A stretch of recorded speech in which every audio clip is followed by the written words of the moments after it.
দ্বিতীয় প্রশ্ন, ওয়ামা দীনুক, তোর ধর্মের নাম কি? কয় জানি না। ফেরেশতারা কয় আর প্রশ্ন বাকি একটা, তারপরে আঙ্গ খেলা শুরু। ওমান হাযার রাজুল, do you know this person? দেখো তো এই লোকটারে চিনা চিনা লাগে কিনা। কয় না, চিনি না, আমি কিচ্ছু জানি না, আমি কিচ্ছু মনে করতে পারছি না, খালি আমি মদ খাইতাম আর চিয়ার্স করতাম, এটা মনে আছে। আমি ইসলামের বিরুদ্ধে দৌড়াতাম, ইসলামের পক্ষের শক্তির উপর হামলা চালাতাম, এগুলো মনে আছে। কোরআনের বিরুদ্ধে ছিলাম, ইসলামের বিরুদ্ধে ছিলাম, বিশ্বনবীর বিরুদ্ধে ছিলাম, বিশ্বনবীর বিরুদ্ধে আমি বিষোদাগার করতাম, ইসলামের বিরুদ্ধে আমি জনপ্রচারণা চালাতাম। আজীবন আমার জীবনটারে আমি কাটিয়েছি ইসলামের বিপক্ষে। সুদ, ঘুষ, দুর্নীতি, যৌতুক, মদ ছিল আমার নিত্য সঙ্গী। আমি কিচ্ছু মনে করতে পারছি না, আমার ধর্ম নাই, আমার কিছুই মনে নাই। ফেরেশতারা বলবে ঠিক আছে, এবার আঙ্গ খেলা শুরু। ফায়ুতরাকু বিমাতারিকা মিন হাদিদ, লোহার হাতুড়ি দিয়ে এবার ওর পিটানো শুরু হবে।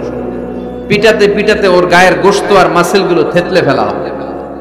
ইয়কালু লিল আরদি ইলতাইমি, জমিনকে বলা হবে চাপ দাও। ফাতাখতালিফা আদলাউ, ওয়াল আয়াযু বিল্লাহ। কবরের এক পাশের মাটি আরেক পাশের মাটি এমন ভাবে চাপ দিবে, ডান পাশের পাজরের হাড় বাম দিকে ঢুকে যাবে, বাম দিকের হাড়টি ডান পাশে এসে যাবে। ওর চিৎকারে পুরো কবরস্থানটা থারথার করে কাঁপবে। ওরে বাঁচানোর তখন কেউ থাকবে না। ওর ক্ষমতা, ওর দাপট, ওর হুঙ্কার, ওর অহংকার ওরে বাঁচাতে পারবে না। চিল্লায় বলেন ঠিক কিনা? হাত্তা সা, কিয়ামত পর্যন্ত, কিয়ামত পর্যন্ত এই দুর্বিষহ জীবন সময় তার কাটতেই থাকবে। আল্লাহ কবরের এই আযাব থেকে তুমি আমাদেরকে বাঁচাও। সূরাতুল মুলক যারা নিয়মিত তেলাওয়াত করবে, আল্লাহর মেহেরবানিতে তাদের কবরে কোনো আযাব হবে না। করতে রাজি আছেন? কথা কয় না, করতে রাজি আছেন সবাই? বিষ্ণুই বললেন এখানেই শেষ নয়, আরো আছে। শাফাআত লি সাহিবিহা, এই সূরাটা কিয়ামতের দিন এই সূরা যে তেলাওয়াত করবে তার পক্ষে সুপারিশ করবে। কোরআন যদি আপনার বিপক্ষে আল্লাহর কাছে নালিশ করে, আপনার বাঁচার কোনো উপায় আছে? আপনার পীর সাহেব আপনারে বাঁচাইতে পারবে? চাইলে আপনার দলের নেতা, কথা কন, কেউ বাঁচাইতে পারবে আপনারে? কোরআন যেমনি আপনার বিরুদ্ধে দাঁড়ালে আপনারে বাঁচাতে পারবে না, কোরআন তেমনি আপনার পক্ষে দাঁড়ালে আল্লাহ আপনারে ফেলে দিতে পারবে না। কোরআন আপনার পক্ষে থাকলে আল্লাহ আপনাকে দয়া করবেনই। বিশ্বনবী বলেছেন ইকরাউল কুরআন ফাইন্নাহু ইয়াতি ইয়াউমাল কিয়ামাতি শাফিআন লিআসহাবি। কোরআন তেলাওয়াত করো, কেননা কোরআনের তেলাওয়াত এটা কিয়ামতের দিন তোমার জন্য সুপারিশ হয়ে দাঁড়াবে। এজন্য বিশ্বনবী বললেন যে ব্যক্তি সূরাতুল মুলক নিয়মিত তেলাওয়াত করবে, এই সূরাটা কিয়ামতের দিন ওই তেলাওয়াতকারীর জন্য আল্লাহর কাছে সুপারিশ করবে। এখানেই শেষ নয়, বিশ্বনবী বললেন খাসামাত আন সাহিবিহা, এই সূরা যে তেলাওয়াত করবে তার পক্ষে আল্লাহর সাথে এই সূরাটা দাঁড়িয়ে তার পক্ষ নিয়ে আল্লাহর সাথে তর্ক করবে, ঝগড়া করবে। আল্লাহ তুমি ওরে জান্নাত দিবা না কেন? ওরে মাফ করবা না কেন? তুমি না গফুর, তুমি না গফফার, তুমি না রহিম, তুমি না রহমান, তুমি মাফ করে দাও। ও মিয়া, সুপারিশ করতেছে কে? সূরাতুল মুলক। সুবহানাল্লাহ কইবেন না? কতক্ষণ এই তর্ক আল্লাহর সাথে সে চালাবে? হাত্তা আদখালাহুল্লাহুল জান্নাহ, যতক্ষণ না আল্লাহ তার জান্নাতে না ঢুকায়। এখানেই শেষ নয়, বিশ্বনবী বললেন মান ক্বারাআ বিহা ফি লাইলাতিন ফাকাদ আকসারা ওয়া আতাবা, রাত্রি বেলায় যে এই সূরাটা তেলাওয়াত করবে পুরো রাতটাকে বরকতময় করে দিবে কে? এজন্য বিশ্বনবী বলেন আমি চাই আমার সব উম্মত এই সূরাটা মুখস্থ করে নেক। আমার চাই আমার ছোট বড় আবাল বৃদ্ধ বনিতা সব উম্মতের হৃদয়ের মধ্যে এই সূরাটা গাঁথা থাক, মুখস্থ থাক, হিফজ করা থাক। আমরা বিশ্বনবীর উম্মত না? কথা কন। নবীর এই আশাটা আমাদের পালন করার দরকার আছে না নাই? আমরা কি পারি না এই সূরাটা মুখস্থ করে রাখতে? মাত্র 30 আয়াত, প্রতি মাসে কয় দিন? প্রতিদিন এক আয়াত করে মুখস্থ করলে লাগে কয় দিন? প্রতিদিন এক আয়াত করে মুখস্থ করলে 30 দিনে এই সূরা মুখস্থ করতে রাজি আছেন? সবাই রাজি আছেন তো? মনে থাকবে? নেক্সট টাইমে নেক্সট ইয়ারে আসলে জিজ্ঞেস করবো যে সূরা মুলক মুখস্থ হয়েছে কিনা। হ্যাঁ, মনে থাকবে তো? আল্লাহ তুমি তৌফিক দাও। এই সূরাটা পড়লে আল্লাহ আপনার দৃষ্টি শক্তিকে খুলে দিবে। আপনার চোখের সামনে কোনো পর্দা থাকলে পর্দাটা সরে যাবে। আপনি আল্লাহর মাহাত্ম্য বুঝতে পারবেন, আপনি আল্লাহরে চিনতে পারবেন, আপনি আল্লাহর অস্তিত্ব টের পাবেন। সুবহানাল্লাহ পড়েন। অনেকেই বলে যেটা দেখি না তা মানি না। যারা স্রষ্টাকে বিশ্বাস করে না তারা বলে আনসিন ইজ নাথিং, যেটা দেখা যায় না এটা বিশ্বাস করি। নাস্তিকবাদের ছড়াছড়ি আছে না নাই? বাগেরহাটে কোনো নাস্তিক নাই মনে হয়, কথা কন। আছে আছে আছে। এত দাড়ি টুপি এগুলার ভিতরে ঢুকে কেমনে? ওগুলা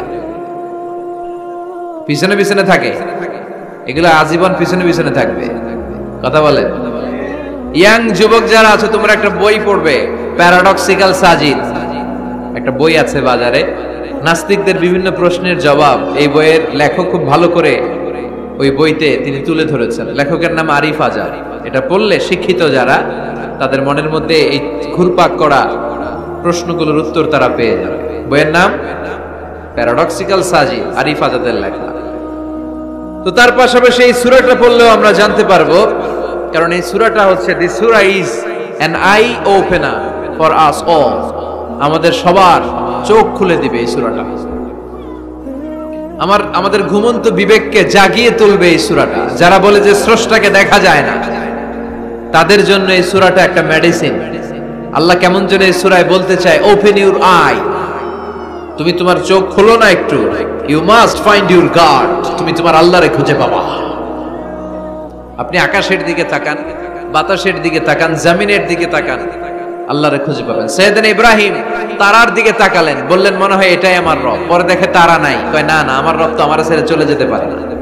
সাইয়েদনা ইব্রাহিম চাঁদ দেখলেন, পূর্ণিমার চাঁদ দেখে ভাবলেন তাহলে এটা তো তারার চেয়েও বড়, মনে হয় এটা আমার রব। পরে দেখলেন চাঁদও নাই। সাইয়েদনা ইব্রাহিম কয় আমিও আপনার লগে নাই। এরপরে সূর্য উঠলো, গগন বিদারী সূর্য পুরো জমিনটারে আলোকিত করে ফেললো। উনি বললেন হাদা আকবার, সূর্য অনেক বড়, তাহলে এটা আমার রব। পরে বিকেল বেলা যখন সূর্য ডুবে যায়, সাইয়েদনা ইব্রাহিম কয় না, আমার রব তো আমার ছেড়ে কোথাও চলে যেতে পারে। তখন তিনি চিন্তা গবেষণার মধ্য দিয়ে মহাসত্যের খোঁজ পেলেন। সুবহানাল্লাহ পড়েন। মহাসত্য হচ্ছেন একজন, চিৎকার করে বলতে হবে তিনি কে? সে আল্লাহ বলে, গোলাম আমার অস্তিত্ব অনুভব করার জন্য তোমাকে ডজন ডজন বই পড়া লাগবে না, ডক্টরের ডিগ্রি লাগবে না। তুমি আমার সৃষ্টি করা এই বসুন্ধরার দিকে তাকাও, এই গাছপালা নেয়ামত রাজির দিকে নজর বুলিয়ে তাকাও।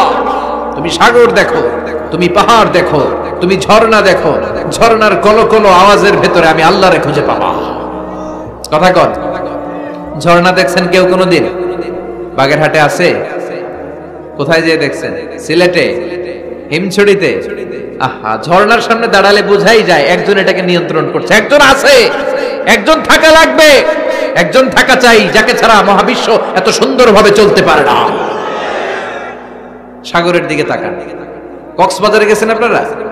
আহা, কি ক্ষুদ্র আমি, কি তুচ্ছ আমি, কি নগণ্য আমি। যখন আমার অলমোস্ট প্রতি সপ্তাহে কক্সবাজারে ফ্লাইট থাকে, আমার কক্সবাজারে অনেক প্রোগ্রাম থাকলে আমি বিকেলে আগে সাগরের সামনে চলে যাই, নিজে যে কত ছোট এটা দেখার জন্য। বঙ্গোপসাগরের সামনে দাঁড়ালে আয়রে নিজের কি ইয়াতিম লাগে, কি ছোট্ট আমি, কি সাগরের তর্জন গর্জন।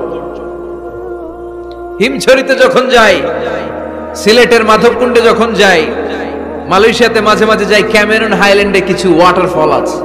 আল্লাহু আকবার। এই ঝর্ণার আওয়াজের মধ্যে মনে হয় যেন আল্লাহর জিকির শোনা যায়, ঠিক কিনা? ঝর্ণা ঝর্ণা ঝর্ণা রে, বলনা বলনা বলনা রে, কার বিরহে পাগল পাড়া তুই, কার মিলনে ফুল ফসলে ভরার তোর দুকুল বই, কার মিলনে ফুল ফসলে ভরার তোর দুকুল বই। ঝর্ণা ঝর্ণা ঝর্ণা রে, বলনা বলনা বলনা রে, কার বিরহে পাগল পাড়া তুই। সুবহানাল্লাহ পড়ে। ঝর্ণার দিকে তাকালে, আকাশের দিকে তাকালে, বাতাসের দিকে তাকালে আকাশের রব আল্লাহর অস্তিত্ব সেখানে আছে না নাই? চিল্লায় বলেন আছে না নাই? এই জন্য নাস্তিকদের যুক্তিগুলো খোড়া যুক্তি। তারা বলে আনসিন ইজ নাথিং, যেটা দেখি না ওইটা মানি না। এরকম কিছু গাধা আছে না নাই? হাদারাম, উল্লুক্কা পাঠা, যেটা দেখি না ওইটা মানি না। আচ্ছা বলেন তো, আমরা কোনোদিন আমেরিকা দেখছি সরাসরি? কথা কয় না।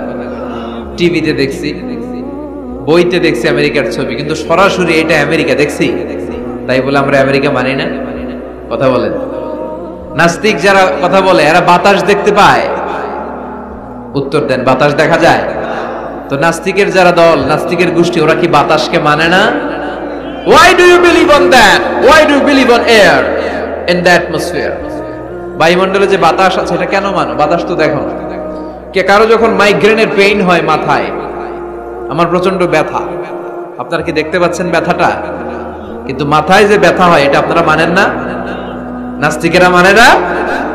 তাহলে ওদের যুক্তির কোনো গ্রাউন্ড আছে? কোনো গ্রাউন্ড নাই। যেটা দেখা যায় না এটা নাকি ওরা বিশ্বাস করে না। আল্লাহ বলেন সৃষ্টির দিকে তাকা, নজর করে দেখ, আমি আল্লাহর নিদর্শন আছে। সুবহানাল্লাহ পড়েন। নাস্তিকদের কিভাবে আপনি বুঝাবেন? একটা ঘটনা বললে চমৎকার বুঝতে পারবেন। কুফা নগরীতে এক নাস্তিক ছিল, সে এরকম বলতো, যেটা দেখি না ওইটা মানি না। সবাই বলে আমাদের একজন ইমাম আছে, ওনার নাম নু'মান ইবনু সাবিত, উনি তোমারে দেখায় ছাড়বে আল্লাহরে। সে বলে তাই? তাহলে ডাকো তো, তার সাথে আমি তর্ক করব। অ্যাপয়েন্টমেন্ট দেয়া হলো জুমার পরে ঠিক ভর দুপুরে 2টায়। নু'মান ইবনু সাবিত ওনার আসল নাম, ওনার লকব হচ্ছে আবু হানিফা। ইমাম আবু হানিফারে ছিলেন না? ইমাম আল আযম। উনি আল্লাহর পক্ষে নাস্তিকের সাথে লড়বেন, আর নাস্তিক আল্লাহর বিপক্ষে লড়বেন। সময় দেয়া হয়েছে জুমার সালাতের পর ভর দুপুরে 2টা। ঠিক সময় নাস্তিক এসেছে, হাজার হাজার মানুষ এসেছে, আসে নাই ইমাম আবু হানিফা। নাস্তিক তো রেগে মেগে আগুন, আমারে সময় দিয়ে উনি আসে নাই কেন? আসে না কেন? আধা ঘন্টা, 1 ঘন্টা, 1.5 ঘন্টা চলে যায়, আসে না। প্রায় 2 ঘন্টা পরে ইমাম আবু হানিফা দৌড়ে দৌড়ে আসলেন। নাস্তিক বলে আপনার তো সময়ের কোনো জ্ঞানই নাই, আপনার সাথে কোনো তর্ক চলবে না। ইমাম আবু হানিফা বললেন ইনদি উযর, আই হ্যাভ অ্যান এক্সকিউজ, আমার একটা এক্সকিউজ আছে। কি এক্সকিউজ? সাইয়েদনা ইমাম আবু হানিফা বললেন, আমি যখন ঘর থেকে বের হই, এই পথে আসার সময় আমাকে একটা নদী পার হতে হয়। কি পার হতে হয়? আজকে যে দেখি নদীর সামনে কোনো নৌকা নাই, মানুষ নাই, কেউ নাই, কেউ নাই। হঠাৎ দেখলাম নদীর পাশে বিশাল একটা বড় গাছ, গাছটা এমনি এমনি 2 ভাগ হয়ে গেল। এমনি এমনি গাছ কেটে 2 ভাগ হয় না, তাহলে আকাশটা কেমন করে এমনি এমনি হলো? এই জমিনটা কেমন করে এমনি এমনি হলো? দ্বিপ্রহরের জলজলের সূর্যটা কেমন করে প্রতিদিন দিনক্ষণ টাইম ঠিক করে সকালে পূর্ব দিক থেকে উঠে পশ্চিম দিকে ডুবে যায়? কেমন করে আকাশ থেকে বৃষ্টি নামে এমনি এমনি? কেউ যদি এটা না করে এমনি এমনি কেমন করে পৃথিবী সৃষ্টি হয়? নাস্তিকের ঘুমন্ত বিবেক এবার জাগ্রত হয়েছে, এবার সে চোখ মেলে তাকিয়েছে। সেজন্য এই পৃথিবীতে এখন নতুন এসেছে, সে নতুন করে আবার পৃথিবী দেখতে লাগলো। তাই তো? সুবহানাল্লাহ কইবেন না? তাই তো? এমনি এমনি তো কিছু হতে পারে না। There should be someone who is controlling everything. একজনকে থাকাই লাগবে যিনি মহাবিশ্ব নিয়ন্ত্রণ করছে। চিল্লায় বলেন, যিনি কে? নাস্তিক অবাক, তাই তো, আসলেই তো আমি একটা বোকা, আসলে আমি হাদারাম, আমি তো এইভাবে কখনো ভাবি নাই। ও ইমাম, আপনাকে শুকরিয়া, আপনার হাত দেন, আপনার হাতে চুমু খাই, আপনার হাতে হাত রেখে আমি শাহাদা বাক্য পাঠ করতে চাই, আপনি আমারে পড়িয়ে দেন লা ইলাহা ইল্লাল্লাহ মুহাম্মাদুর রাসূলুল্লাহ। কালিমা পড়ে মুসলমান হয়ে গেলেন। আল্লাহু আকবার। এজন্য নাস্তিকদের সাথে ওয়াজাদিলহুম বিল্লাতি হিয়া আহসান, হিকমতের সাথে কথা বলতে হবে। প্রজ্ঞার সাথে যদি আপনি একটা ভ্যালিড গ্রাউন্ড উপস্থাপন করতে পারেন, নাস্তিকরা আপনার সামনে দাঁড়াতে পারবে না। চিল্লায় বলেন ঠিক কিনা?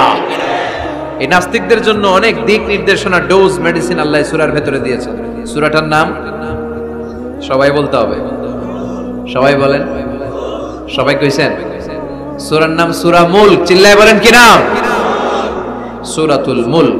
আল্লাহ শুরু করছেন, তাবারাকাল্লাযী বিয়াদিহিল মুলকু ওয়া হুয়া আলা কুল্লি শাইইন কাদির। সুবহান সেই সত্তা যার হাতে ক্ষমতা, আর তিনি সব বিষয়ের উপরে ক্ষমতাবান। পড়েন সুবহানাল্লাহ।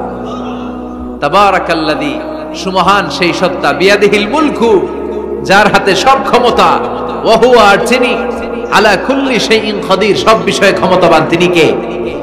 বিয়াদিহিল মুলকু, তার হাতে ক্ষমতা। চিল্লায় বলেন তো কার হাতে? নাকি আপনাদের হাতে? মাননীয় প্রধানমন্ত্রীর হাতে? আস্তে আস্তে যাও, তুমি তো পুরো মাইক নাড়ায় ফেলতেছো। ক্ষমতা কার হাতে? নাকি প্রধানমন্ত্রীর হাতে? র্যাবের প্রধানের হাতে? পুলিশ প্রধান? ডোনাল্ড ট্রাম্পের হাতে? ভ্লাদিমির পুতিনের হাতে? নরেন্দ্র মোদীর হাতে? কার হাতে? জোরে বলেন, বিশ্বাস হয়? কিন্তু আমরা কিন্তু প্রায়শই বলি সকল ক্ষমতার উৎস জনগণ। এভাবে রাষ্ট্রীয়ভাবে কিছু কুফরি আমাদেরকে শিক্ষা দেওয়া হয়, চিল্লা এখন ঠিক কিনা? এটা রাষ্ট্রীয় কুফরি। সকল ক্ষমতার উৎস জনগণ নয়, সকল ক্ষমতার উৎস একজন। চিল্লায় বলেন তিনি কে? আপনি নিজের একটু নিজের জিজ্ঞেস করেন তো যে আপনার ক্যাপাসিটি কতটুকু? আমার ক্যাপাসিটি আসলে কতটুকু? আমি আসলে কদ্দূর করতে পারি, কদ্দূর ক্ষমতা আমার আছে? একটু জিজ্ঞেস করে দেখেন। ডায়রিয়া যাদের হয় 5 বার 7 বার 10 বার যদি টয়লেটে যাওয়া লাগে, ওর চেহারার দিকে আর তাকানো যায়? নিজেকে দিয়ে ভাবেন, যেদিন আপনার পেট মোচড় দিয়ে ডায়রিয়া হয়েছে, 7 বার 8 বার ইমোটিল ট্যাবলেট খাওয়ার পরে, স্যালাইন খাওয়ার পরেও ভালো হচ্ছে না, 10 বার 12 বার যেতে যেতে চেহারাটা সাদা হয়ে যাচ্ছে, গায়ে কোনো শক্তি নাই, এরপরে 3-4 জন কাঁধে করে টয়লেটে ঢুকায়, আছে না নাই? 10 বার 12 বার টয়লেটে গেলে আর কোনো শক্তি নাই, কই আই মরে যাইও, আই আর হাইতাম না, আরে মাফ করে দে, এরকম হয় না? তখন ভয় লাগে, মনে হয় যে আমি আসলেই মরে যাব, সবার কাছে বিদায় নেয়, আমারে মাফ করে দাও, আমি হয়তো বাঁচবো না। কত লিমিটেড পাওয়ার আমাদের, কত দুর্বল। 5 বার টয়লেটে গেলে চেহারার দিকে তাকানো যায় না, চেহারা ভেস্কি মেরে থাকে এমনি। সে নাকি ক্ষমতার মালিক। আল্লাহ বলেন ওয়া খুলিকাল ইনসানু দাঈফা, তোদেরকে আমি দুর্বল করে বানিয়েছি। শুধু আমরাই দুর্বল না, আমি দুর্বল, আমার বাপ দুর্বল, আমার দাদা দুর্বল, আমার 14 গোষ্ঠী দুর্বল। আমরা দুর্বলের ঘরের দুর্বল। সবল হচ্ছে একজন, তিনি কে? এজন্য সকল ক্ষমতার উৎস কোন দৃষ্টিতে, কোন যুক্তিতেই টিকে না যে সকল ক্ষমতার উৎস নাকি মানুষ। এই কথাটা যুক্তির আলোকে টিকে? সকল ক্ষমতার উৎস কে? কি ক্ষমতা আছে আমাদের? কোনো ক্ষমতাই নাই। আজকে কেউ যদি পেছন থেকে চিৎকার দিয়ে বলে হুজুর প্যান্ডেলে সাপ, মজা করে বলছি, এতেই অনেকে খুঁজতেছে কই সাপ, কই সাপ। দেখছেন ক্ষমতার মালিক নাকি আমরা? আর আসলে যদি 3-4টা সাপ ফস করে এদিক দিয়ে ফনা তুলতো, black mamba, king cobra, python, হ্যাঁ, এই সাপগুলো যদি ফস করে এখানে ঢুকতো, আপনাদেরকে খুঁজে পাওয়া যেত? এতক্ষণ স্লোগান চলে, এখন দৌড়। আছে না নাই? সাপ বাদ দেন, ভাউয়া ব্যাং চিনেন? অথবা কোলা ব্যাং? বাগেরহাটে কি বলে, কি করে? খালি লাফায়। 10টা ভাউয়া ব্যাং, 2টা স্টেজে আর 8টা প্যান্ডেল ছেড়ে দেওয়া হলো, অবস্থাটা কি হবে জানেন? ভাউয়া ব্যাং আর কি লাভ দিবে? এর চেয়ে বড় লাভ দিবেন আপনারা, এর চেয়ে বড় লাফাইতে লাফাইতে আমরা ভাগবো। এই হচ্ছে আমাদের অবস্থা। নিজেকে একটু জিজ্ঞেস করেন যে how much capacity I belong, কতটুকু ক্ষমতা আমার আছে। আহা, মাঝে মাঝে বাসে যখন আমরা চড়ি, পেশাব চাপে না? কথা বুঝতেছে না বোধহয়। আমরা বাসে করে সফরে যাচ্ছি, পেশাব চাপে না? চাপে। ড্রাইভাররে অনুরোধ করার পরে ড্রাইভার বলে এই বাসের নিয়ম হচ্ছে ঢাকা টু কক্সবাজারে থামবে একবার, কয়বার? আরো 20 কিলোমিটার পরে ওইখানে থামানো হবে। ওই বেটার যান যায় যায় পেশাবের চাপে। এরকম পরিস্থিতিতে আমরাও জীবনে কালে ভদ্রে 2-1 বার পড়েছি কিনা? ওই সময়ের কথাটা একটু খেয়াল করেন যে আপনার কি অবস্থা হয়েছিল তখন। সে নাকি ক্ষমতার মালিক, সে নাকি সকল ক্ষমতার উৎস, যার 10 মিনিটের পেশাব আটকে রাখার ক্ষমতা তার থাকে না। এজন্য মানুষ কখনো ক্ষমতার উৎস হতে পারে না। চিৎকার করে বলতে হবে সকল ক্ষমতার উৎস কে? আল্লাহ। কি দুর্বল আমরা! মশা কামড়াইলে মশারে ধরতে পারি না, মারতে পারি না, দৌড়। মশা ওইরা কই চলে যায় খুঁজেও পাই না। কুত্তা এম করে কামড়াইলে আমরা কুত্তারে কামড়াইতেও পারি না। কথা বলেন, অসহায় হয়ে তাকিয়ে থাকি। আহা, কি দুর্বল আমরা, কি দুর্বল! কোনো ক্ষমতা নাই। তুফান, ঝড়, জলোচ্ছ্বাস, ভূমিকম্প হলে টের পাওয়া যায় আমরা কত দুর্বল। বাগেরহাটে মনে ভূমিকম্প হয় না, হয়? মাঝে মাঝে মাঝরাতে 3টায় 4টায় ভূমিকম্প হয় না? লোকজন দৌড়, কেউ লুঙ্গি সহ দৌড়, কেউ লুঙ্গি থুইয়া দৌড়, কারণ আগে জান বাঁচাতে হবে, এটা ফরজ। কি বিপদে আমরা পড়ে যাই, দৌড়। দুধের বাচ্চাটা পড়ে থাকে, ওরে কোলে নিয়ে দৌড় দিব, নাকি স্ত্রীকে ডাকবো, নাকি ভাড়াটিয়াদেরকে উঠাবো, নাকি ছাদ থেকে নিজেই লাফ দেব? ভূমিকম্প যখন শুরু হয়, আমেরিকা যখন ভূমিকম্প শুরু হয়, ডোনাল্ড ট্রাম্প যে বিল্ডিং এ থাকে, ডোনাল্ড ট্রাম্প মনে হয় দৌড় দেন। কথা বলেন। আমাদের প্রধানমন্ত্রী যে বিল্ডিং এ থাকে, ওই বিল্ডিং এ যদি ভূমিকম্প হয়, কথা কন, আমি কই নাই কিন্তু, আপনারা কইছেন দৌড়। বাঁচার জন্য দৌড় দিতে হয়। আমি একটা ভিডিও দেখেছি, একটা টেলিভিশন প্রোগ্রামে, লাইভ প্রোগ্রাম চলছিল, সরাসরি সম্প্রচার। লাইভ বুঝেন? সরাসরি সম্প্রচারের প্রোগ্রাম। তো লাইভ প্রোগ্রাম, উপস্থাপক বসে আছে এদিকে, এদিকে অতিথিরা। ইন দ্য মিন টাইম শুরু হয়েছে ভূমিকম্প। উপস্থাপক মাইক থুইয়া দই, অতিথিরা ওঠে নাই, অতিথিরা বসে আছে, কারণ মেকআপ টেকআপ সব শেষ, ক্যামেরা রেডি। একটু পরে ভূমিকম্প আরো বেড়ে গেল, এবার অতিথিরাও দৌড়। কি অসহায়, কি দুর্বল। ভূমিকম্প যখন শুরু হয়, মানুষগুলো খালি দৌড়ায়, খোলা মাঠে যেতে চায়, বিল্ডিং টাওয়ার গুলো যেন গায়ের উপর থপাস করে না পড়ে বাঁচতে চায়। কি চায়? বাঁচতে চায়। যার বাঁচার জন্য লড়াই, ও নাকি ক্ষমতার মালিক। এটা বিশ্বাস করবে কেউ? কক্সবাজারে যখন তুফান শুরু হয়, জলোচ্ছ্বাস শুরু হয়, ওখানে একটা দ্বীপ আছে, পাহাড়ি দ্বীপ, নাম মহেশখালী। ওইখানে বৌদ্ধদের স্বর্ণ মন্দির আছে। সেখানে যখন তুফান 30 ফিট 40 ফুটের জলোচ্ছ্বাস হয়, ওই বৌদ্ধ মন্দিরের বৌদ্ধগুলো নিচে নেমে জিকির করা শুরু করে দেয় আল্লাহ। কার জিকির করে? কারণ ওরা খুব ভালো করেই জানে যে গৌতম বুদ্ধ আমাদের বাঁচাতে পারে না, বাঁচাতে পারে একজন। চিল্লায় বলেন, যিনি কে? এই জন্য বিপদে পড়লে টের পাওয়া যায় যে আমরা কত দুর্বল। আমি গত পরশু ঢাকা থেকে এসেছি, আমার প্রোগ্রাম ছিল সাতক্ষীরায়। ঢাকা থেকে যশোর নভোয়ারে করে এসেছি। তো সেখানে যারা বিমানবালারা থাকে, তারা কেমন যেন প্যান্ট ট্যান্ট স্যুট টুট পরে আসে, নিজেদেরকে সাজিয়ে গুছিয়ে। এই বিমানবালাগুলো লিপস্টিক মেখে নিজেকে মেকআপ করে প্রদর্শন করে, কারণ তাদের সৌন্দর্যটাই হচ্ছে এখানে আসল জিনিস। সৌন্দর্য না থাকলে এদেরকে এয়ার হোস্টেস বানায় না। আমরা সিটে বসলাম, ইনস্ট্রাকশন দিল বিমানটা এখন টেক অফ করবে। ইন দ্য মিন টাইম এই মেয়েটা মাইক্রোফোন হাতে নিয়ে বলতে আরম্ভ করলো, ভদ্র মহিলা এবং ভদ্র মহোদয়গণ, আপনারা আপনাদের সিট বেল্ট গুলো বেঁধে নিন।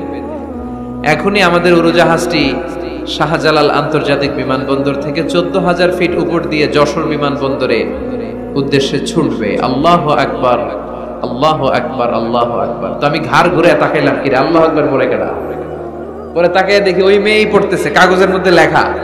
অবাক হলাম, যার চলাফেরা এরকম, বেশভূষা এরকম, এই মেয়েটা এখন আল্লাহু আকবার, আল্লাহু আকবার, আল্লাহু আকবার পড়ছে। আর পড়ছে শুদ্ধ অশুদ্ধ মিলিয়ে, সুবহানাল্লাযী সাখখারা লানা হাযা ওয়া মা কুন্না লাহু মুকরিনিন। আমি মিলাতে পারলাম না যে আল্লাহু আকবার পড়ে কেন। পরক্ষণে আমি বুঝলাম যে এইমাত্র বিমানটা গ্রাউন্ড ছেড়ে দিয়ে 14,000 ফিট উপরে উঠে যাবে। ওদের সবার খুব ভালো করেই জানা, ওই 14,000 ফিট উপরে আকাশের মাঝে আমাদেরকে বাঁচানোর কেউ নাই। কেউ আমাদেরকে, পুলিশ আমারে বাঁচাতে পারবে না, এয়ারলাইন্সের ম্যানেজার আমারে বাঁচাতে পারবে না, কোন সিকিউরিটি আমারে বাঁচাতে পারবে না, ফায়ার সার্ভিসের ওরা আমাকে বাঁচাতে পারবে না। ওই 14,000 ফিট উপর থেকে আমারে বাঁচাতে পারে একজন। চিল্লায় বলেন, যিনি কে? এটা খুব ভালো করে জানে, হিসাবটা খুব সহজ। এজন্য ওঠার আগে আল্লাহু আকবার লাগে, আর নিচে নামলেই দুম্মা চলে দুম। আছে না নাই? নিচে নামলেই কুছ কুছ হোতা হ্যায়। কথা বলেন, বিমান থেকে নামলেই কুছ কুছ হোতা হ্যায়। বিমানে ওঠার সময় আল্লাহু আকবার, আল্লাহু আকবার। কি অবস্থা আমাদের, কতটুকু ক্ষমতার মালিক।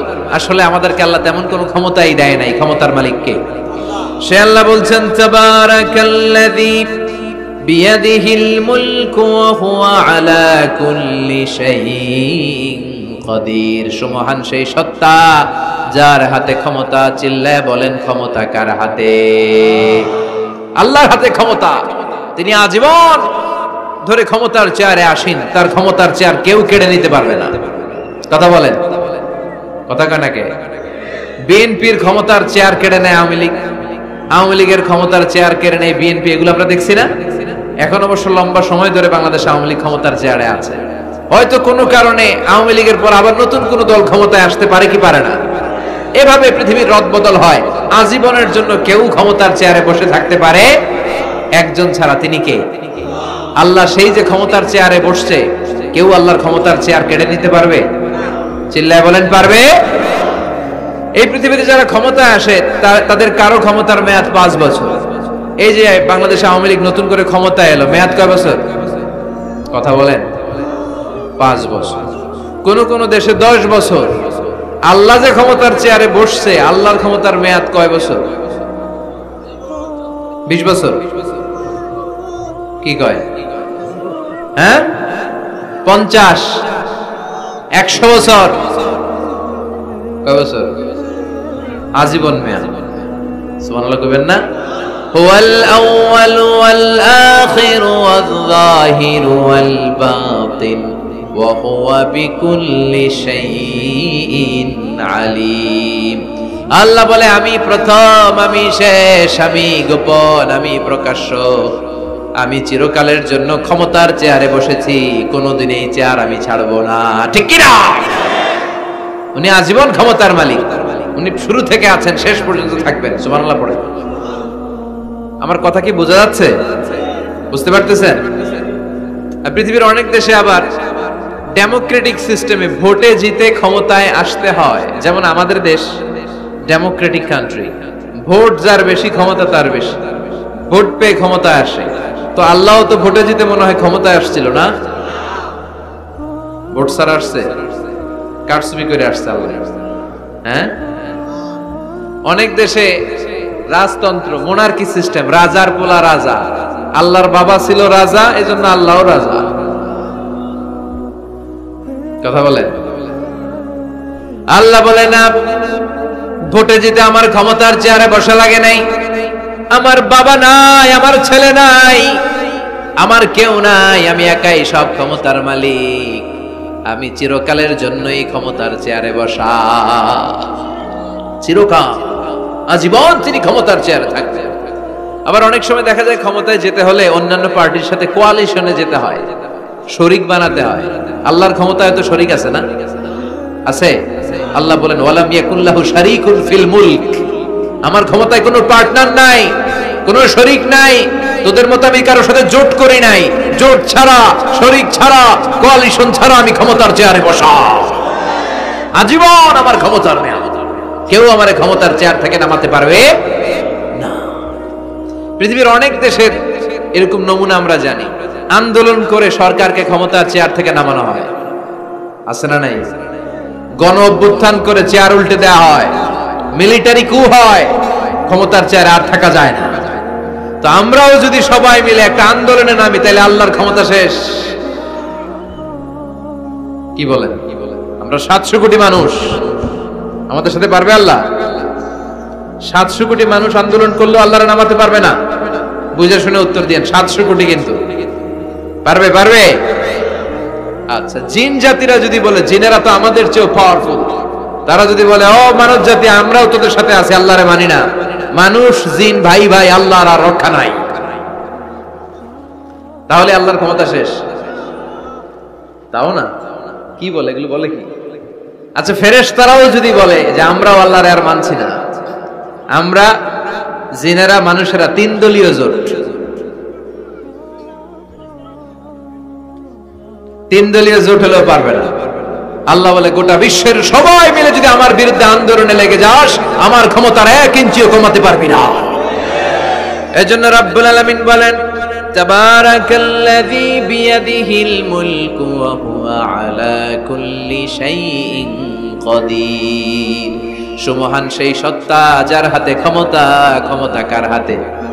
ওয়া হুয়া আলা কুল্লি শাইইন কাদির। তিনি সব বিষয়ের উপর ক্ষমতাবান। তিনি কে? তিনি চাইলে পাহাড়কে দরিয়া করতে পারে, তিনি চাইলে দরিয়াকে পাহাড় করতে পারে, তিনি চাইলে ধনীকে গরিব করতে পারে, গরিবকে ধনী করতে পারে। তিনি চাইলে সম্মানিতরে অপমানিত করতে পারে, আবার চাইলে অপমানিতরে সম্মানিত করতে পারে। তিনি কে? ফাআলুল লিমা ইউরিদ। তিনি যা ইচ্ছা তাই করতে পারেন। তার কাছ থেকে জবাবদিহিতা করার কেউ নাই, তিনি সবার কাছে জবাবদিহি চায়। চিল্লায় এখন ঠিক কিনা? সে আল্লাহ বললেন সুমহান সত্তা, যার হাতে ক্ষমতা তিনি সব বিষয়ের উপর ক্ষমতাবান। এজন্য আমাদের মনে রাখতে হবে আমাদের কোনো ক্ষমতা নাই, ক্ষমতার মালিক কে? আর কোনদিন বাগেরহাটের ভাইয়েরা জনগণ সকল ক্ষমতার উৎস এই কথা বলবেন? মনে থাকবে? তাহলে আওয়াজ করে বলেন তো, সকল ক্ষমতার উৎস কে? সবকিছু করতে পারে কে? সব ক্ষমতার মালিক আল্লাহ। অনেক কথা আল্লাহ 30 আয়াতে বললেন, কয়টা বলবো? কিছু দূর যে আল্লাহ বলা শুরু করলেন, ওয়ালাকাদ যায়্যানাস সামাআদ দুনিয়া বিমাসাবিহা ওয়া জাআলনাহা রুজুমান লিশ-শায়াতিন। সুবহানাল্লাহ পড়েন। আল্লাহ বললেন আমি নিকটবর্তী আকাশটারে তারা দিয়ে, আলো দিয়ে, মোমবাতি দিয়ে আলোকিত করেছি। I have beautified the closer sky with light and candles. আমি তারা দিয়ে নিচের আকাশটাকে সুশোভিত করেছি। তারা দিয়ে আমাদের আকাশটারে, মহাশূন্যটারে সুশোভিত করেছে কে? তারা চেনেন? চেনেন না? খালি আকাশের দিকে রাতে তাকালে কি দেখা যায়? তারা। রাতের বেলা তারার মেলা। এখন তো লাইটিং ফাইটিং এর যুগ, তারা চেনা যায় না। আগের লোকেরা তারা না দেখে কিছু করতে পারতো না। আগের মুরব্বীরা তারা দেখলেই বুঝতো কয়টা বাজে, ঘড়ি লাগতো না। আগের নাবিকেরা তারা দেখে তারা রাত কয়টা বাজে নির্ধারণ করে ফেলতো। সুবহানাল্লাহ পড়েন। কত ধরনের তারা আছে। শুকতারা নাম শুনছেন? ধ্রুব তারা শুনেছেন? সপ্তর্ষি মণ্ডল একটা আছে, অনেকে তারা চিনে না। গুটি গুটি গুটি গুটি 7টা তারা একসাথে দেখবেন, এটার বলে সপ্তর্ষি মণ্ডল। আল্লাহ বলে এই তারা দিয়ে আমি আকাশটারে সুশোভিত করেছি। এই তারাগুলো কিন্তু প্রথম আকাশে না, এই তারাগুলো প্রথম আকাশের মহাশূন্যে অবস্থিত। আমরা খালি চোখে যা দেখি এটা আকাশ নয়, এটা মহাশূন্য। এটা কি? বাগেরহাটের ভাইরা উত্তর করেন, এটা কি? এই মহাশূন্যের অনেক অনেক অনেক অনেক অনেক উপরে আকাশ। ওই আকাশ যে কত উপরে এটা নাসার বিজ্ঞানীরাও জানে না। শুরুতে আমরা দেখতে পাই প্রথম আকাশের মহাশূন্য, এর অনেক উপরে প্রথম আকাশ। তারপরে শুরু হয় দ্বিতীয় আকাশের মহাশূন্য, তার অনেক উপরে দ্বিতীয় আকাশ। তারপরে তৃতীয় আকাশের মহাশূন্য, তারপরে তৃতীয় আকাশ। এভাবে একটার চেয়ে আরেকটা বড়, একটার চেয়ে আরেকটা বড়। দ্বিতীয় আকাশের তুলনায় প্রথম আকাশটা কত ছোট শুনতে চান? আপনার হাতের আংটিটা যদি আপনি সাহারা মরুভূমিতে ছুঁড়ে ফেলে দেন, পৃথিবীর সবচেয়ে বড় মরুভূমির নাম কি জানেন? সাহারা মরুভূমি। এই সাহারা মরুভূমিতে আপনার হাতের আংটি ছুঁড়ে ফেলে দিলে পুরো মরুভূমির তুলনায় আপনার হাতের আংটি যত ছোট, আল্লাহর দ্বিতীয় আকাশের তুলনায় আল্লাহর প্রথম আকাশটা ঠিক তত ছোট। একটার চেয়ে। বাংলাদেশ হচ্ছে পৃথিবীর সবচাইতে বড় দেশ। হ্যাঁ, এরা দেখি আমার সব কথার সাথে খালি দ্বিমত করে। বাংলাদেশ সবচেয়ে বড় দেশ না? কত ছোট জানেন? মানচিত্রে বাংলাদেশ লেখার জায়গাটাও আমরা পাই না। বাংলাদেশ এটা লিখতে গেলে BAN পরে ইন্ডিয়ার উপরে, GLA পরে বাংলাদেশের উপরে, আবার DESH পরে আবার ইন্ডিয়ার উপরে। আমাদের বাংলাদেশটা এত ছোট, বাংলাদেশ লেখার জায়গাটাও মানচিত্রে আমাদের জন্য নাই। এত ছোট দেশ, এত ছোট। ইন্ডিয়া প্রায় 20-25 গুণ বড় আমাদের চেয়ে। আমেরিকা, কানাডা শতগুণ বড়। রাশিয়া একটা দেশ আছে কয়েকশো গুণ বড়। এরকম 200টা বিশাল দেশ মিলে পৃথিবী, 200টা দেশ মিলে পৃথিবীর 30 ভাগ, বাকি 70 ভাগ শুধু পানি। বাকি 70 ভাগ কি? এই স্থল আর জল মিলে আমাদের পৃথিবী। তাহলে আজকের এই প্যান্ডেলের জায়গার তুলনায় পুরো পৃথিবীটা কত বড়? সুবহানাল্লাহ কইতে পারলেন না? তাহলে এই পৃথিবীটা আমাদের কাছে এখন পর্যন্ত যেটা আমরা আলোচনা করলাম বোঝা গেল অনেক বড়, এত বড় পৃথিবী। কিন্তু আমরা শুনতে পাই যে সূর্যটা আমরা দেখতে পাই দিনের বেলা, ওই সূর্যটা নাকি এই বিশাল পৃথিবীর চেয়ে 13 লক্ষ গুণ বড়। চিন্তা করতে পারেন? খালি তো মাথা নাড়াইতেছে। বড় এর চেয়ে অনেক বড় বড় তারা আছে। সূর্যের পরে পৃথিবীর সবচেয়ে কাছের তারার নাম প্রক্সিমা সেন্ট্রাই। গুগল করলে দেখবে যে কত তারা। এরপরে আলফা সেন্ট্রাই এ, আলফা সেন্ট্রাই বি, এভাবে তারা শুরু। এটা ক্যারিনা, ব্যাটেলজিউস। যেই সূর্য পৃথিবীর চেয়ে 13 লক্ষ গুণ বড়, ব্যাটেলজিউস নামে একটা তারা আছে, ওই তারা সূর্যের চেয়ে 33 কোটি গুণ বড়। তার মানে কি ব্যাটেলজিউসই সবচেয়ে বড় তারা? এটা ছোট্ট সাইজের তারা। এইটার চেয়েও কত হাজার কোটি গুণ বড় তারা যে মহাশূন্যে আছে তার কোনো ইয়ত্তা আমাদের নাই। এরকম হাজার হাজার মিলিয়ন ট্রিলিয়ন জিলিয়ন ফিলিয়ন অট্রিলিয়ন তারা মিলে আমাদের এই গ্যালাক্সিটা গঠিত। আমাদের গ্যালাক্সির নাম মিল্কি ওয়ে। আমাদের গ্যালাক্সির নাম শুনছেন না? বিজ্ঞানে আমরা পড়ছি না? আমাদের গ্যালাক্সির নাম মিল্কি ওয়ে। আমাদের গ্যালাক্সির পরে আমাদের সবচেয়ে কাছের গ্যালাক্সির নাম অ্যান্ড্রোমেডা। কি নাম? আমাদের গ্যালাক্সি থেকে অ্যান্ড্রোমেডাতে পৌঁছতে 2.5 মিলিয়ন লাইট ইয়ার লেগে যাবে যদি লাইটের গতিতে আমরা ছুটি। 2.5 মিলিয়ন লাইট ইয়ার। 1 মিলিয়নে 10 লাখ, 2.5 মিলিয়নে 25 লক্ষ লাইট ইয়ার। এই পৃথিবীতে সবচেয়ে দ্রুতগামী যে জিনিসটার আবিষ্কার হয়েছে সেটার নাম আলো। সেটার নাম সবাই বলেন। আলো সবচেয়ে দ্রুত ছোটে। কত দ্রুত জানেন? 1 সেকেন্ডে 1,86,000 মাইল বেগে ছোটে। 1 ঘন্টায় না, 1 মিনিটে না, 1 সেকেন্ডে ছুটে কত দূর? আরে 1 সেকেন্ড কইতে তো 2 সেকেন্ড লাগে। 1 সেকেন্ড এটা বলতে বলতে 2 সেকেন্ড লেগে যায়, কিন্তু 1 সেকেন্ডে নাকি সে 1,86,000 মাইল দূর চলে গেছে। এই আলোর গতির আমাদের প্রতিবেশী গ্যালাক্সি অ্যান্ড্রোমেডাতে পৌঁছতে 25 লক্ষ বছর লেগে যাবে। সুবহানাল্লাহ। বাড়িতে যায় বলবেন সবাই, চিৎকার করে পড়েন আল্লাহু আকবার। সে আল্লাহ বললেন, লাকাদ যায়্যানাস সামাআদ দুনিয়া বিমাসাবিহা ওয়া জাআলনাহা রুজুমান লিশ-শায়াতিন। আমি তোমাদের জন্য দুনিয়ার আকাশটারে সুন্দর সুন্দর তারা দিয়ে সুশোভিত করেছি। এরকম বিশাল বিশাল তারা দেখতে তো মনে হয় ছোট্ট একটা ডটের মতো না, একটা ফোঁটার মতো মনে হয় না তারাগুলা? এত বিশাল বিশাল তারা মহাশূন্যে রেখেছে কে? চিল্লায় বলেন কে? এরপরে এই সূরার মাঝে মাঝে এসে আল্লাহ বললেন, হুয়াল্লাযী জাআলা লাকুমুল আরদা যালুলান ফামশু ফি মানাকিবিহা ওয়া কুলু মির রিজকি ওয়া ইলাইহিন নুশুর। আল্লাহ বলে, আমারে তোরা চিনিস না? চিনে নে। আমি হলাম এমন সত্তা, আমি তোমাদের জন্য জমিনটারে সমতল বানিয়ে দিয়েছি, তাই যেখানে মন চায় তোমরা সুন্দর করে হেঁটে হেঁটে যেতে পারো। তার মানে এই নয় যেখানে খুশি সেখানে যাবা, শেষকালে আমার দিকে ফিরে আসতে হবে, ঠিক কি না? মিনহা খালাকনাকুম ওয়া ফিহা নুঈদুকুম ওয়া মিনহা নুখরিজুকুম তারাতান উখরা। মাটি থেকে বানালাম, মাটির কবরে পাঠালাম, আবার মাটির কবর থেকে আমাদেরকে উঠায়া দিবে কে? আল্লাহ বললেন যালুলান, আমি জমিনকে বানিয়েছি সমতল। আরেক আয়াতে বললেন হুয়াল্লাযী জাআলা লাকুমুল আরদা ফিরাশা, আমি জমিনকে বানিয়েছি বিছানা। সমান সমান না হলে আজকের প্যান্ডেলে এত সুন্দর করে আপনারা বসতে পারতেন? কথা বলেন না। প্যান্ডেলের এদিকে উঁচা না। আবার আল্লাহ বলে সবুজ কার্পেট দেখে মনে করো না যে তোমরা বেঁচে গেলা। এই সবুজ কার্পেটের ভেতরে আগুন আছে না নাই? আমরা যে পৃথিবীর উপরে লাঙ্গল দিয়ে হাল চাষ করি, গাছ লাগাই, হেঁটে চলি, এই মাটিটার নিচে আগুন আছে। কি আছে? বিশ্বাস হয় নাকি আজগুবি কথা লাগে? রূপ কথা মনে হয় না? এই পৃথিবীর মাঝখানে আছে আগুন, জ্বলন্ত আগুন।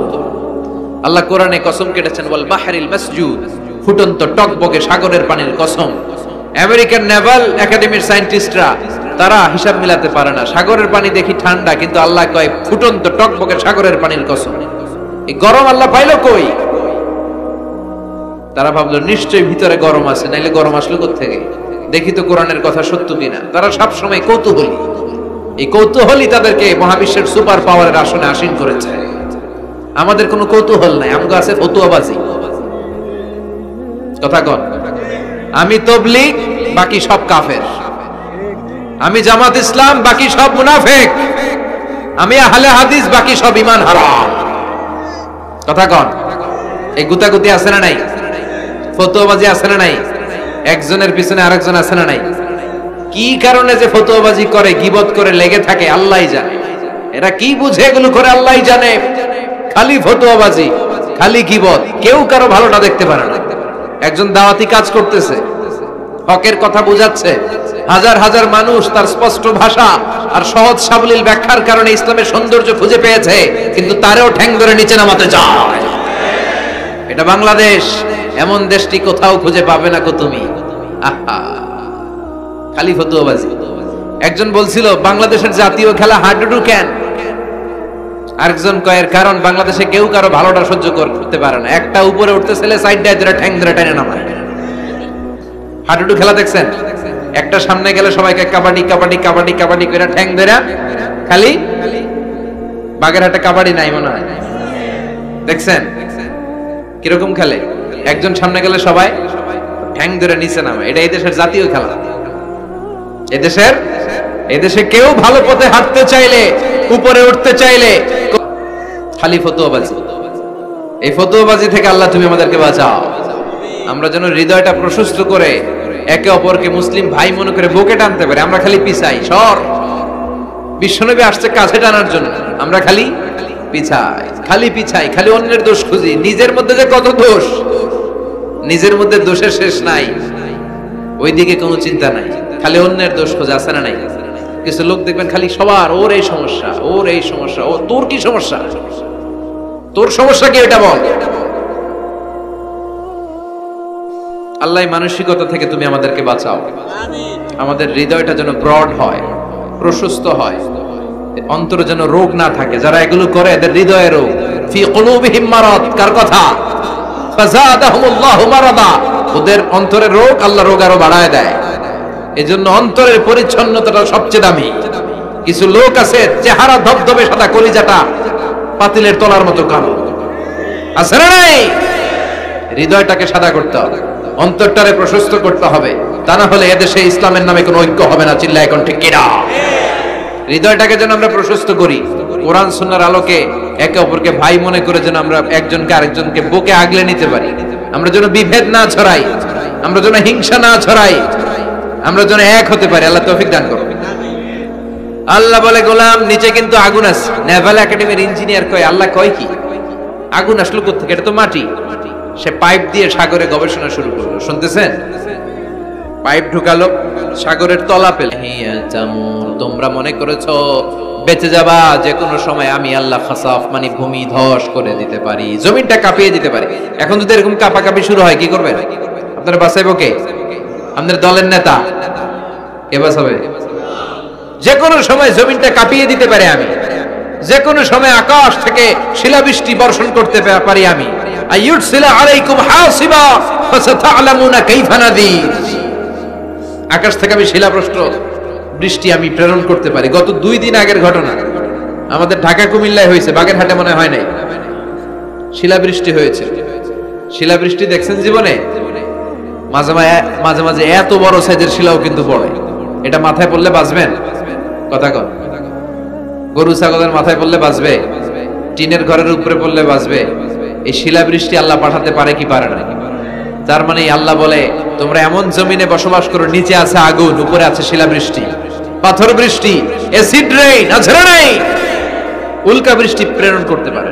এই পৃথিবীতে সবচেয়ে বড় যে উল্কাটা পৃথিবীতে পড়েছে, এটা দক্ষিণ আফ্রিকার হোবা সিটিতে 60 মেট্রিক টন ছিল এটার ওজন। এরকম একটা উল্কা যদি আজকে প্যান্ডেলে পড়ে, কে বাঁচাবে?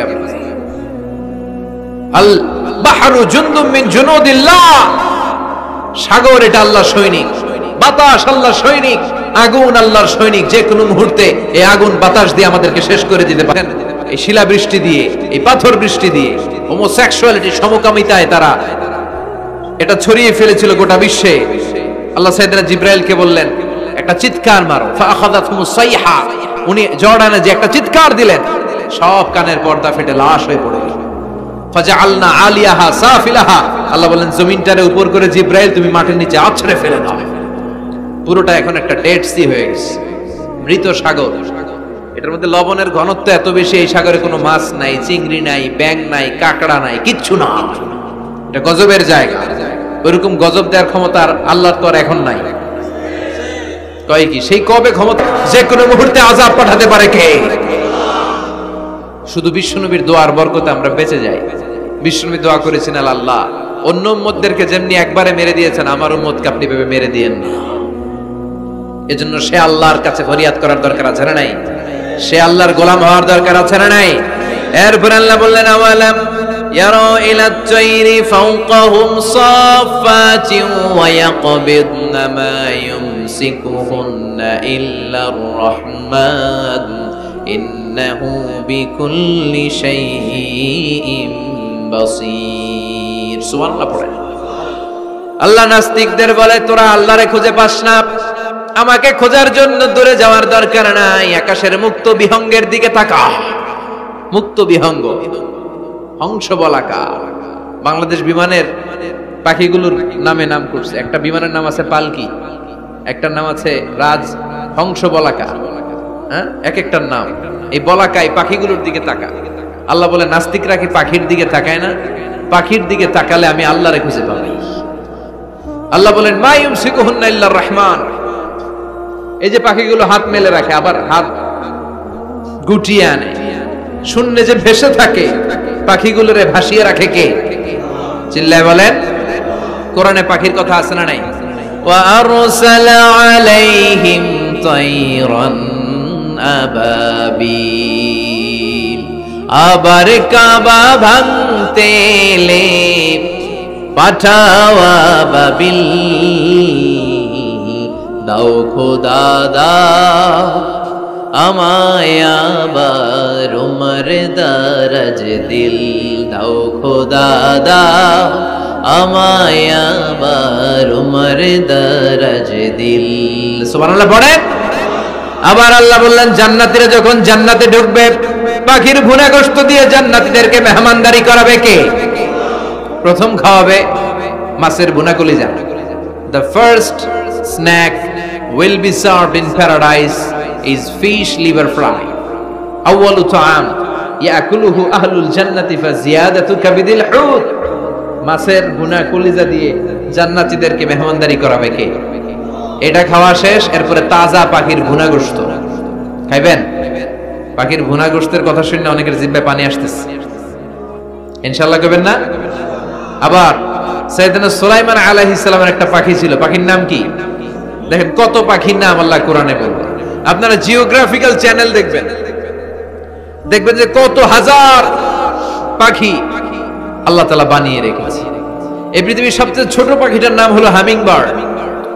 গুগলে আজকে সার্চ করবেন, দেখবেন the smallest bird in the world. পৃথিবীর সবচেয়ে ছোট পাখি। এটা সবচেয়ে বড় যখন হয়, এটার সাইজ হয় 3 থেকে 5 ইঞ্চি। সবচেয়ে বড় তখন এতটুকু ছোট। এটা পৃথিবীর সবচেয়ে ছোট পাখি। এই পাখি